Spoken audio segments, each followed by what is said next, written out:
Good morning and a very, very happy morning. We are reading The Power of Your Subconscious Mind written by Dr. Joseph Murphy.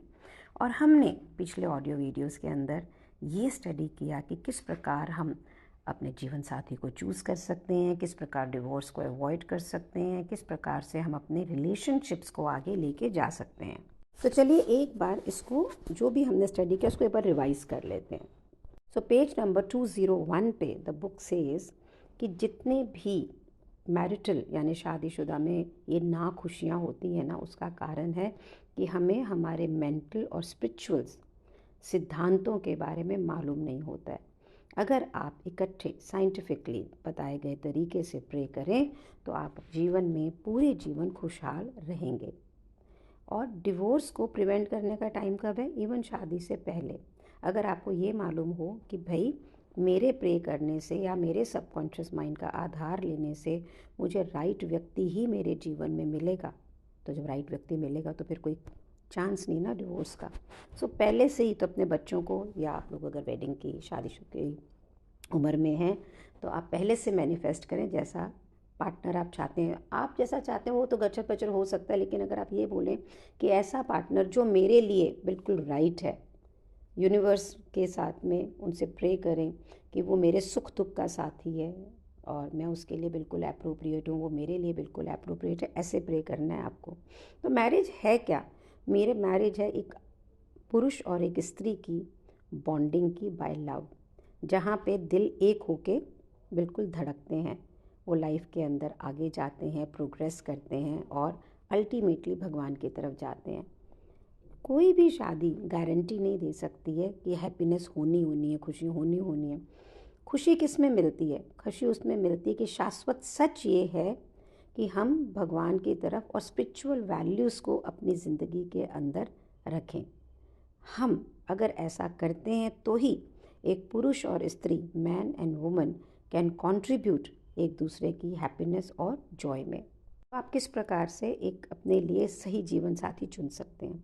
जब आप बात करते हैं उसकी quality की, उसकी कैरेक्टरिस्टिक की, उसके गुणों की, जो आप एडमायर करते हैं किसी भी मैन और वुमन के अंदर, राइट? तो आपका सबकॉन्शियस माइंड वैसा अलायंस आपकी लाइफ के अंदर लेके आता है।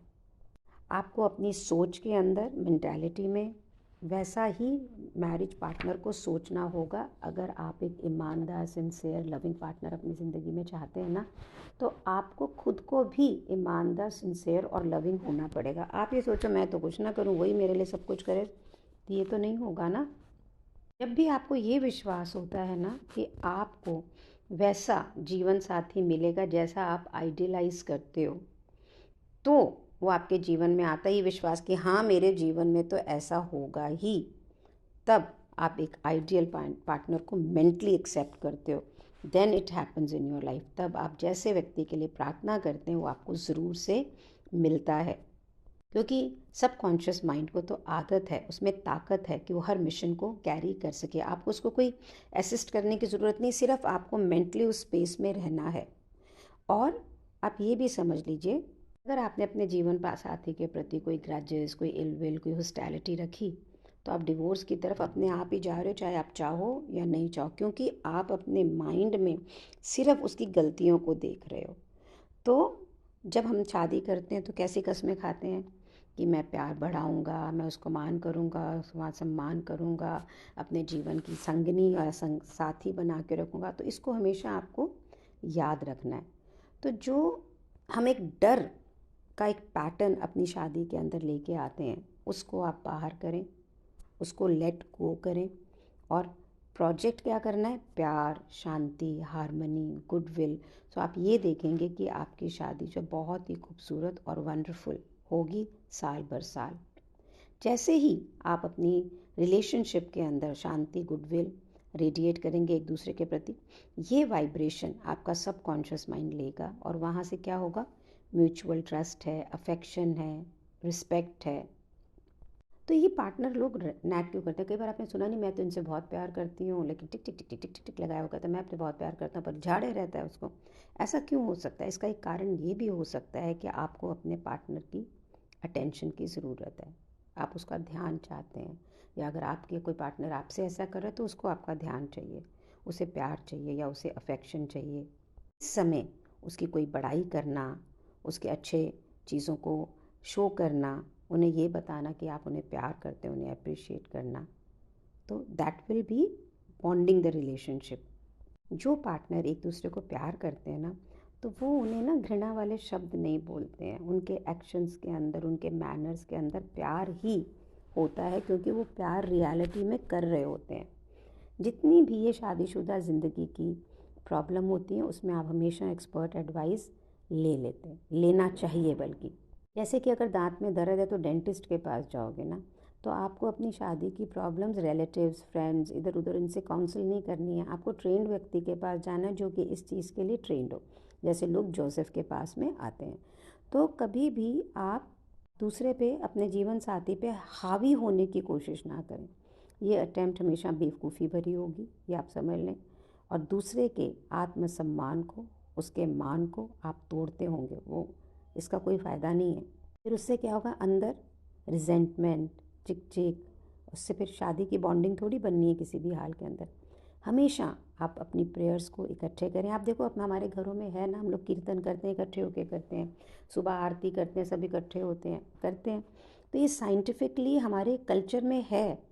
तो जब हम इकट्ठे प्रेयर करते हैं और साइंटिफिकली ढंग से, जैसे कि इस बुक में हमने पहले पढ़ा है, ये आपकी सारी प्रॉब्लम्स को सॉल्व करेगा। मेंटली आप पिक्चर करें कि आपकी पत्नी कैसे होगी, या पत्नी ये करे कि पति कैसा होगा, हेल्दी, हैप्पी, ब्यूटीफुल, जॉयस, है ना। अगर पति के लिए देख रहे हैं तो strong, powerful, loving, harmonious, kind, दयालु है। इस मेंटल पिक्चर को आप हमेशा अपने दिमाग में रखें, तो आप देखेंगे आपकी लाइफ की डायरेक्शन अपनी शादी में वैसी ही होगी।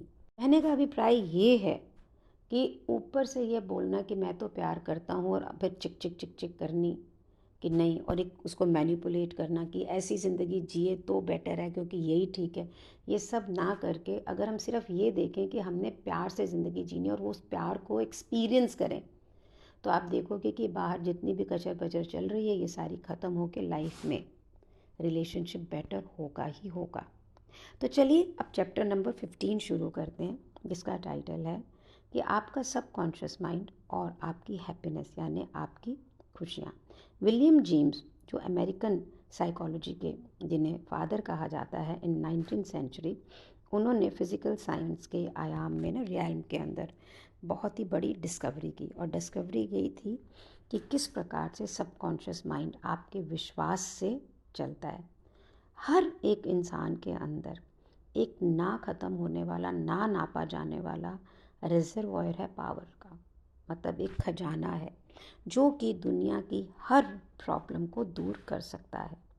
तो सच्ची और ना ख़त्म होने वाली हैप्पीनेस आपकी ज़िंदगी में कब आती है? जिस समय आपको ये रियलाइजेशन होती है कि आप अपने जीवन में कुछ भी हो रहा है, या जहाँ आप कमज़ोर फील कर रहे हैं, आप उसको दूर कर सकते हैं, आप उस ऑब्स्टेकल को ओवरकम कर सकते हैं। जिस दिन आपको ये विश्वास हो जाता है, आप इस चीज़ को रियलाइज़ कर लेते हैं कि आपके सबकॉन्शियस माइंड हर प्रकार की प्रॉब्लम को सॉल्व कर सकता है, आपकी बॉडी को हील कर सकता है, प्रॉस्पर कर सकता है, तो मतलब वो भी सपने से भी ज़्यादा, जो लिमिट आप सोच रहे हो उससे भी ज़्यादा आपको अचीव करा सकता है। तो आप ये सोचो कि आप हमेशा खुश रहोगे ना, क्योंकि आप हमेशा, आपको ये मालूम है कि मेरे सपने रियलाइज़ हो रहे हैं और हो जाएंगे, तो आप कैसे होगे? हैप्पी नहीं होगे। लाइफ में अगर अपने देखें कि जब हम स्कूल में बहुत अच्छे नंबर लाए, जब हमारी शादी हुई, जब हमारे बच्चे पैदा हुए, जब हमने बहुत सारी चीज़ों में महारत हासिल की या सक्सेस हासिल की, तो हमें कितने खुश हुए थे। लेकिन उसके बाद क्या हो रहा था कि उसके बाद में वो हैप्पीनेस ख़त्म, हम दूसरी हैप्पीनेस को देखने लगते हैं। तो हर प्रकार की जो ये खुशी है ना, ये ट्रांजिटरी है। एक बार तो हमें प्रसन्नता देती है, फिर नहीं देती है।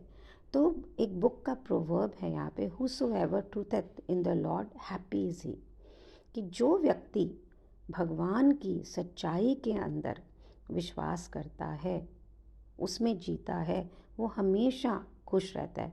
When you trust in the Lord, जिस समय आप भगवान की, भगवान यहाँ पे शब्द है, आप किसी की भी बात कर लें, यूनिवर्स, ब्रह्मांड, और कहाँ पे, power and the wisdom of your subconscious mind, ये एक लॉर्ड है, यही प्रभु है यहाँ पर। ये जब आप इस पे विश्वास करते हैं, तो ये आपको लीड करता है, ये आपको गाइड करता है, ये आपकी लाइफ को गवर्न करता है, ये आपको रास्ता दिखाता है। आप यहाँ से बिल्कुल रिलैक्स हो जाते हैं क्योंकि आपको तो मालूम है ये दिखा रहा है, ये आपको सही जगह पे लेके जा रहा है। आप पॉइज्ड हो जाते हैं। जैसे आप रिलैक्स होंगे, पॉइज्ड होंगे, सीरीन होंगे, रज़ा में उसकी खुश होंगे। और सबकॉन्शियस माइंड को ही यहाँ पे प्रभु का दर्जा दिया गया है। तो आप अगर होंगे तो अपने आप ही शांति आ गई।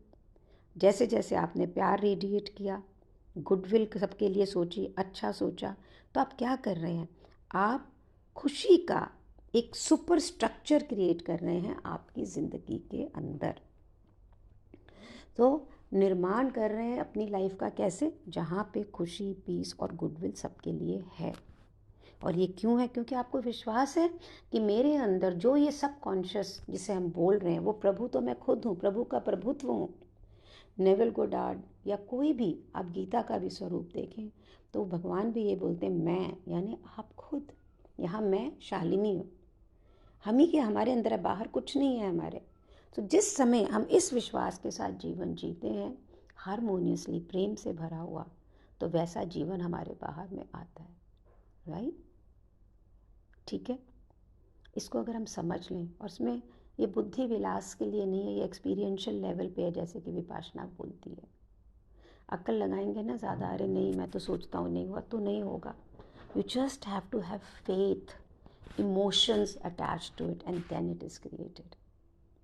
मेरी ज़िंदगी में ये मालूम है क्यों? क्योंकि आप मेरे साथ हो इस जर्नी में। इस बुक को पढ़ती हूँ तो मेरी लाइफ में भी क्रिएट होता है।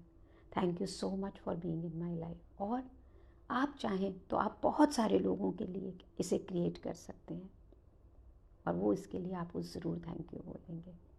Thank you so much for being in my life. Thank you so much.